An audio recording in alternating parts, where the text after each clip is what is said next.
And so, if we kind of look at, let's say, a really kind of what I would consider a cut and dry example of where some of this complexity plays out. So, let's say that I build a decentralized exchange, and that decentralized exchange is actually decentralized. I can't take it down, even if the government comes and puts a gun to my head, and no one else can. So, it's kind of a fully decentralized, censorship resistant exchange.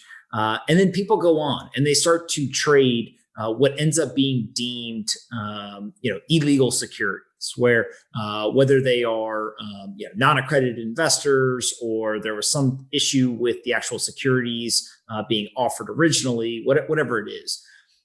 What is the precedent, or how do you think through? Is the founder of that decentralized exchange responsible for what happens on the exchange?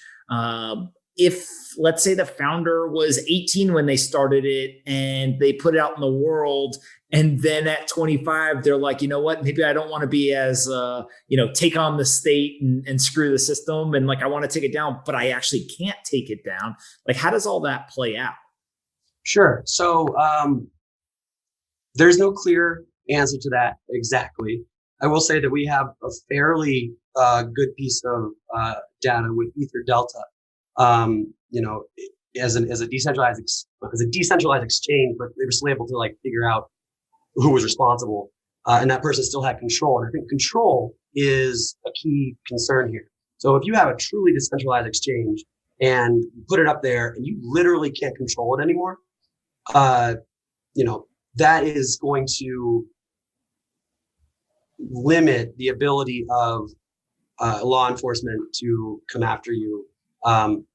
It doesn't necessarily eliminate it, and it certainly doesn't eliminate civil liability. Everybody forgets that, like, we're not just talking about criminal sanctions here. We're talking about what could a plaintiff's attorney extract from you.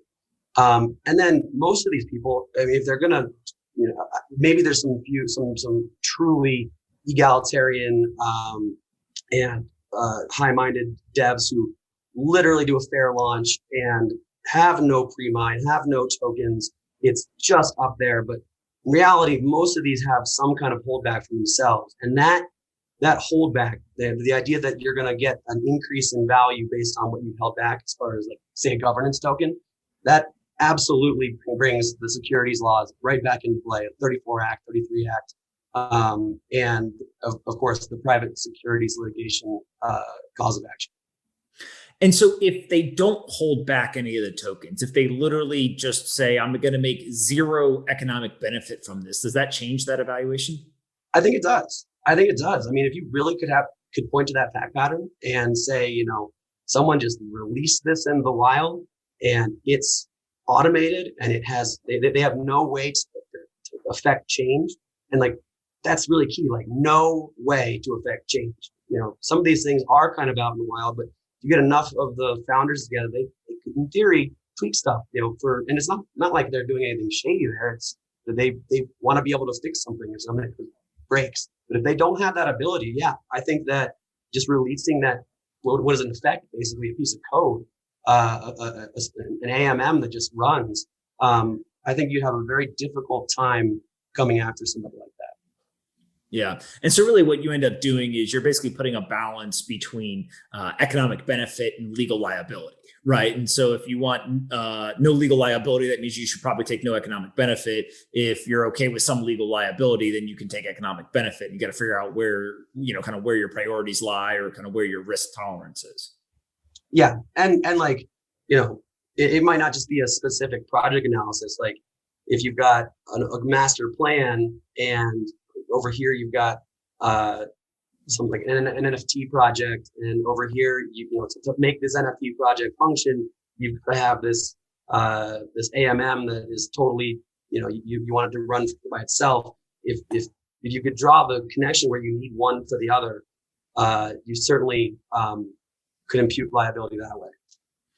What about like decentralized lending? That feels to me like it is less obvious the ways that founders could make mistakes than, like, let's say, an exchange that traded illegal securities. Like, that seems pretty cut and dry to me. But when it comes to lending or some of these other financial service type offerings that are supposed to be decentralized, and we'll just make the assumption that they are decentralized.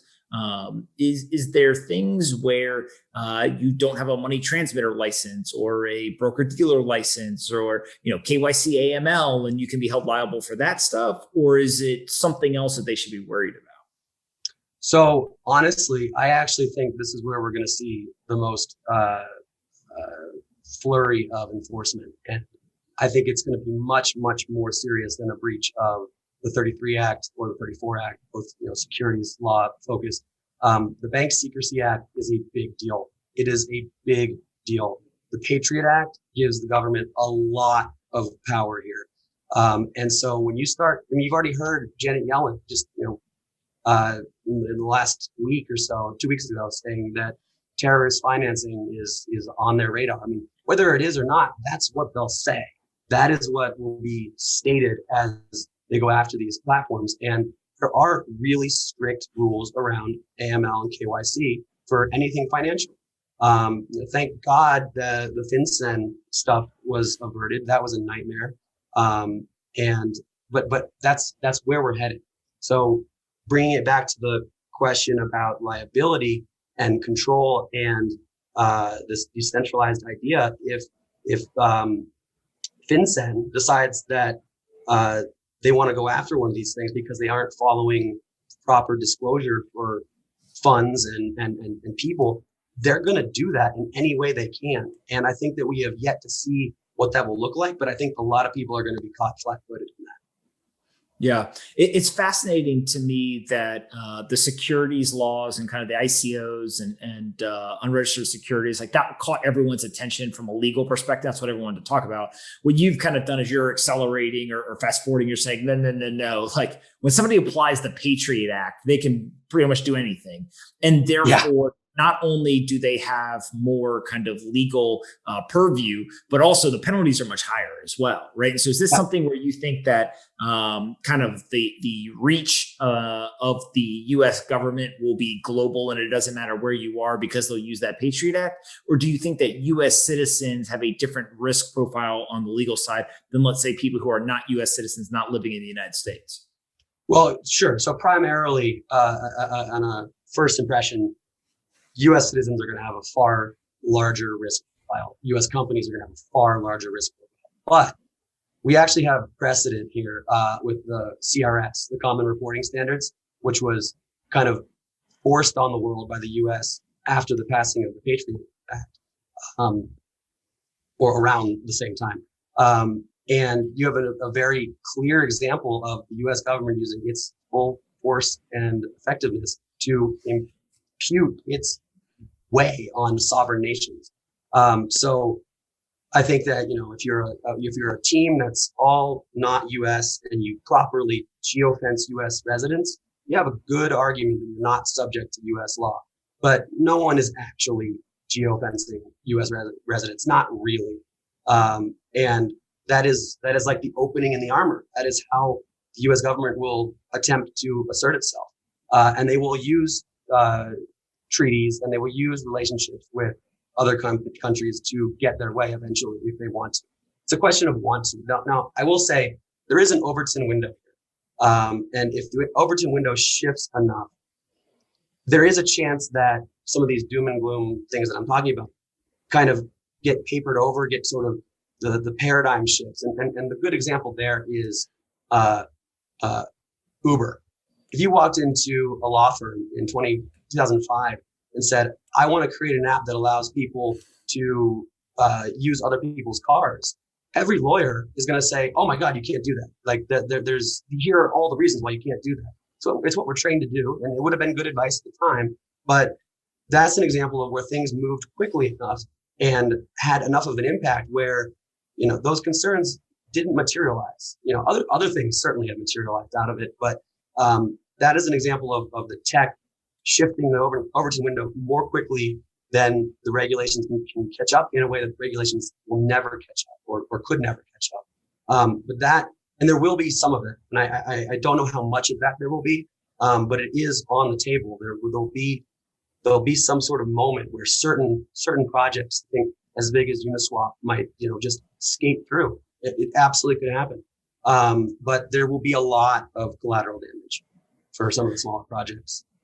And is your thought process kind of, we haven't really seen the enforcement in the DeFi world, regardless of what blockchain's being built on or whatever, but like that's coming? Yes, yes. So it's definitely coming. They definitely understand. Well, they have an idea of what's happening. I think there's very few people, including myself, who actually understands everything. But yeah, there are people who are paying attention at every level of government, both finance related, counterterrorism related, espionage related, just policy. People are paying attention. They know this is happening. And I brought up that one client earlier. The investigation started in 2014.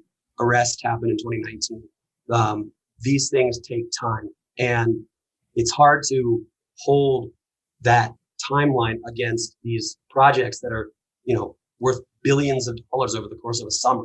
Founding to billions of dollars. That's probably never happened. In fact, I would feel confident in saying, not going through the traditional financing route. That's never happened. These are startups that are more valuable than companies that have been around for decades.